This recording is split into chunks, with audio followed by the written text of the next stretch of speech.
ఈ ప్రపంచానికి head of the department, supreme పవర్వి నువ్వు. కానీ ఇంత పెద్ద కైలాసములో అమ్మ లేదు.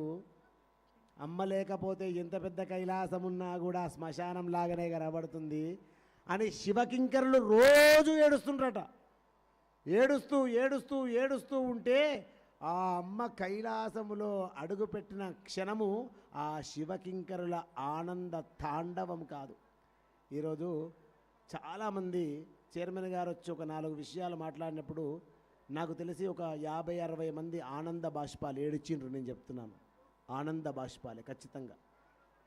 ఆనంద బాష్పాలు అంటే ఆయన మాట్లాడే విధానంలో 5 నిమిషాల కంటే ఎక్కువ మాట్లాడలే. ఆయన నిజంగా మాట్లాడాడు, పని చేసుకుంటూ పోతాడు. పని చేయనోడు బాగా మాట్లాడతాడు, నాలాంటోడు. అంటే నేను బాగా మాట్లాడుతున్నాను కాబట్టి ఒక 50-60 మంది ఆయన చెప్పిన వాక్యాలను నిజంగా ధర్మం ఉందని చెప్పి ఆనంద బాష్పాలు ఇలా ఏడుస్తూ పోయారు. నేను చూశాను. అంటే నిజంగా ధర్మం ఉంటే వద్దన్న ఆనంద బాష్పాలు వస్తాయి, ఆనంద బాష్పాలు వస్తాయి.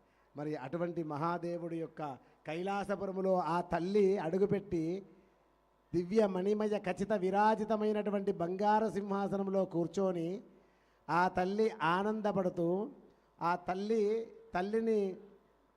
తల్లిదండ్రులు ఉంటారు కదా, ఆ తల్లిదండ్రులు అడిగినరట, శివయ్య దగ్గర ఏముంది, ఎందుకు చేసుకుంటావమ్మా, నా మాట విను అంటే, నేను శివుణ్ణి తప్ప ఇంకా నా మనసులో ఇంకొక కోరిక లేదు అంటే, శివుడికి కనీసం కట్టుకోనికి బట్టలు లేవు, కనీసము ఆ ఏనుగు చర్మం ధరిస్తాడు, ఆ పులి చర్మం ధరిస్తాడు, మెడలో రుద్రాక్షమాలలు, మొత్తం విభూతి జల్లుకుంటాడు, ఏమనంటే శ్మశానంలో ఉన్నా అంటాడు, ఏమనంటే కైలాసపురంలో ఉన్నా అంటాడు.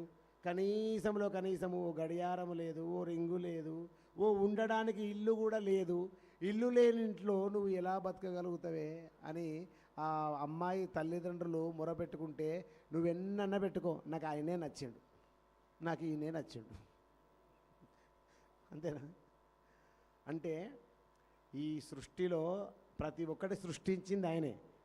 విభూతి ఈరోజు ఎవరి మీద చిటికడు పడుతుందో, రోగాలు రా రా రా రా అంటే రోగం అంటదట, నేను రాను నేను రాను నేను రాను నేను రాను అంటదట.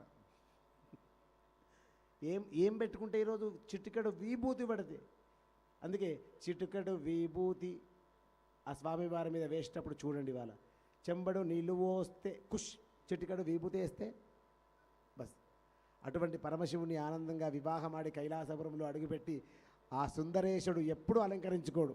వెంకటేశ్వర స్వామి వారేమో కలియుగ ప్రత్యక్ష దైవము, అలంకార ప్రియో విష్ణు, ప్రపంచంలో ఉన్న పూలన్నీ కావాలి ఆయనకే. మరి అక్కడ జరిగిన సేవలు నిజంగా మనకు కొన్ని విషయాలు తెలివై, చైర్మన్ గారు మాకు ఇంత దగ్గర ఆంతరంగిక కాబట్టి అప్పుడప్పుడు కూర్చుంటే కొన్ని విషయాలు చెప్తాడు. గురువుగారు ఎంతమంది చైర్మన్లు వచ్చినా, ఎంత బోర్డు మెంబర్లు వచ్చినా, అక్కడ శాసనము ఏదైతే రాసిండ్రో ఆ శాసనమును ఇట్లా గీత గీసే వ్యవస్థ లేదట. అంటే ప్రత్యక్షంగా దేవుడు ఉన్నాడా అంటే ఉన్నాడు అంటాడు. అంటే అది నిజంగా చూసిన వాళ్ళకి తెలుస్తుంది. ఒకసారి అభిషేకం దొరకాలని మొక్కండి, ఒకసారి వస్త్రసేవ దొరకాలని మొక్కండి. ఎంతసేపటికి ఈ అడ్డమైన సీరియల్ తప్ప ఎవడైనా మొక్కుకున్నారు? అభిషేకం 40 నిమిషాలు కూర్చుంటావు, ఒక వస్త్రసేవ, తోమాల సేవ, ఇంకా ఎన్నో సేవలు ఉంటాయి. అన్ని సేవలు చూసిన వ్యక్తి ఎవరైనా ఉన్నారా ఇక్కడ? ఎవ్వరు లేరా? అగో సరళమ్మ గారు, ఒకసారి ఆమె గట్టిగా చప్పట్లు కొట్టండి.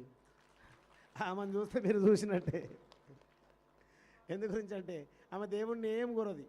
శనివారం కాగానే దీపం పిండి తీయ్య, చక్కెర వెయ్య, పాలు వయ్య, ముద్ద చెయ్య, ప్రతిమ చెయ్య, నెయ్యి వయ్య, ఒత్తులయ్య, శనివారాల వ్రతం చెయ్య, దండం పెట్ట, నాకేమొద్దు, నాకు ఈ సేవ కావాలి కదా.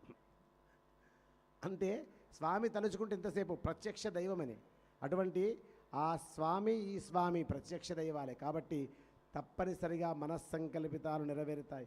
మీరు ఇంతసేపు మోకాళ్ళ నొప్పులు ఉన్నవాళ్ళున్నారు, కదులుతలేరంటే అర్థమైంది, తన్మయత్వంలో లీనమైపోయాము. లీనమైపోయినప్పుడు ఆ నొప్పులు ఎక్కడ పోయినాయి? మటుమాయమైపోయినాయి. ఇటువంటి వైభోగం దొరుకుతుందా? దొరకది. నీకు ఈరోజు ఏ దేవాలయంలో శివుణ్ణి దాకరిస్తారు, శివుణ్ణి సృష్టిస్తారు? ఒకే చోట నాకు తెలిసి కైలాసపురం. రాసి పెట్టుకోండి. ఈరోజు కైలాసపురంలో అన్ని వందల వేల సంవత్సరాల అద్భుతమైన ఆ బాణము మీరు ఎక్కడ చూసుండరు. ఆ శివయ్య